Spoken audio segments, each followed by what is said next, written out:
Afternoon, everybody, and thank you for joining this session. I'm going to hand you over to Pavlov shortly. Just to say, if you've got any questions, please use the app and submit the questions within there. We'll look to do Q&A afterwards. But for now, hand over to Pavlov. Thank you. Yeah, we're just waiting. Yeah, hi. I truly believe that what is written on this slide works. User voice, in other words, feedback, is really important. It's important to recognize that feedback, whether negative or positive, is just the beginning. It's a valuable tool that can help products and services grow and improve. As someone who works with various products and services, I understand the importance of collecting and evaluating user feedback. At MacPo, we have developed an effective approach to launching, collecting, and evaluating feedback, which can be applied to related fields like services from Mac admins. By doing so, we can ensure that we are meeting the needs and expectations of our users and continually improving our offerings. Hi, JNUC. My name is Pavlo Haidamak, and I'm product manager at MacPo. MacPo is a software development company that creates maintenance, security, and distribution solutions for macOS and iOS. Our products are installed on every fifth Mac around the globe.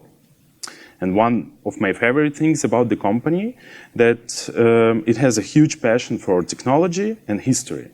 That's why MacPo is the proud creator of the first in Ukraine permanent exhibition of Apple vintage devices. This is the thing that attracts not only visitors, but also new employees. And I have never seen like this before, even though I've been working in the tech industry for a decade so far. And for the last 7 years, I have the pleasure of being a part of MacPo team. During my time with the company, I've gained invaluable experience and insights into the art of working with feedback. When I first joined the team at Gemini 2 as a QA engineer, my main focus was on improving the search for duplicate files. As a part of my role, I spent a lot of time gathering feedback from users and bringing back to the team. Then I landed a product manager job at Setup, which is known for being the first created app subscription platform for macOS and iOS. One of the challenges I faced working there was balancing the feedback between users and vendors who had their apps on the platform. And that inspired me to join the MacPo technological R&D team, and we did a fantastic job with new technologies and product ideas. During the first months of the war, my team and I worked tirelessly to create brand new app from scratch called Spybuster, and we attracted 30,000 new users during the first week. Today, I'm product manager of Clean My Mac, our flagship product, and the market leader in Mac cleaners. Such a product generates a vast amount of user feedback, and as a product manager, I strive to create a product that users love. I believe that taking care of user voice is crucial to the success of our products and services. So it's important to me that our users have a positive experience with Clean My Mac and that it helps them keep their Macs running smoothly. By the way, take a chance to win some cool prizes from Clean My Mac by filling out this form, and winners will be announced in just an hour. The last chance. Okay, we can go. For my work, I find inspiration in oil painting and my little Chihuahua Loretta. She is a rescue dog, and she has been a wonderful addition to my life. As with any other dog, she asks for a food while we have a family dinner, and she gets dog food from our table. So she assumes that we all eating the same food as she does. So let's start with the best practices of MacPaw, which I frequently use in my practice. One of the things we consistently do during the development of new features or product is internal demos. We bring in product managers, designers, and engineers to showcase the vision of the product, user interface, and functionality. It's important to involve everyone who has a stake in the process to make the demo inclusive. Internal demos have a few key advantages, such as the ability to track teams' progress in an accessible way, give colleagues clearer idea of what to expect, and open the door for early, however, very important feedback. The price of change at this stage is lower, and it makes future planning easier and more precise. This is the great way to ensure that we are moving in the right direction and that we choose the right thing to do. Once we determine the direction we want to move and have developed the initial prototypes, it's the perfect time to present them to our users through user experience testing. We provide them with a version of the product which can be as simple as just a clickable prototype with simulated logic, a description of the flow they need to go through, and a list of questions. Their responses help us identify areas that require improvements and which aspects we have correctly addressed. In addition, at this phase, we carefully listen to the users' feedback to help us improve the existing features and to generate ideas for future planning. This stage enables us to ensure that we are doing the right thing the right way. And the third approach, which is often underestimated, is to involve influencers or opinion leaders. Many people associate influencers with social media, but they can be found within your user or colleague base. If you have, for example, if you have internal product, this approach can be especially effective once you have implemented new features and are ready to share it with early adopters. Influencers are typically eager to test new features and provide feedback, and they can help spread the word about your product. A popular YouTube blogger can share their thoughts on the product with their audience. Alternatively, if you have colleagues who has a great network within your organization, they can chat about your new products or updates, new products over coffee, and they can encourage others to try it out. By getting feedback from a few opinion leaders, you can help engage your entire user base and promote the changes more effectively. When your product is out, it's a perfect time to gather user feedback. You can't have too much of user feedback, so it's very important to use all the tools available to you. For example, we collect user feedback through social media platforms, our support team, feedback forms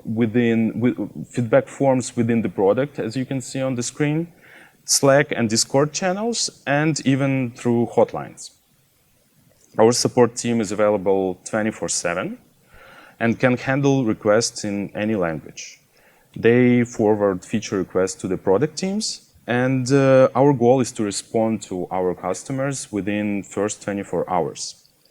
Our community managers communicate with users on all popular social platforms, and our feedback forms within applications allow users to contact us while using the product, so we can have a feeling what they are like experiencing during the usage. And phone calls can be especially good option for people who are more into a traditional approach. By offering different ways to provide feedback, we can better understand our users' needs and their experiences with our products. This also allows us to take into account the needs of different groups of clients and to hear everyone out. Therefore, make our product better. By implementing the methods for handling feedback, which I mentioned above, we are able to reap multiple benefits. First and foremost, we are able to minimize any resistance user may have towards changes made in the product. In addition, users are left feeling incredibly satisfied with the product. This level of satisfaction naturally leads to increased retention rates, as we are able to provide users with exactly what they want. This ultimately leads to a larger and more engaged user base, which is exactly what we are striving for. Can these product practices be applied to a service? In my opinion, it's definitely possible. As a Mac admin, you can try doing demos of your plans and progress to get early feedback from your users. This will help to optimize your work and expenses in the future. Additionally, giving people the opportunity to test new tools or features can minimize resistance to a change. Conducting user experience testing is also a great idea, as it helps you better understand your client's needs and identify any strengths or weakness in your product. Implement changes through influencers in your company. These can be managers, early adopters, and colleagues with a large network within your organization. They can become your advocates and accelerate the implementation of the changes. So, simplify the path of user feedback to you. There's super cool emoji there. Use multiple channels. Consider the needs of different departments and roles. The easier it's to give a feedback to you, the better you will understand how your users test your product. All the results is more effective decision. Oh, help me, please. Thank you. All that results in a better decision making and better planning. This is what we have discovered so far, but we truly believe that there's more to discover, which I will be glad to share at the next conference. If you want to stay in touch, get a piece of advice or my perspective, you can always reach me out through LinkedIn and Twitter, or X. Thank you.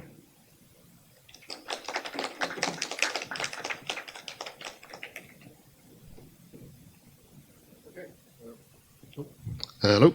Thank you. Thank you, Pavlo. Really good. Thank you. We don't actually have any questions as of yet on here. So has anybody got a question in the room? No?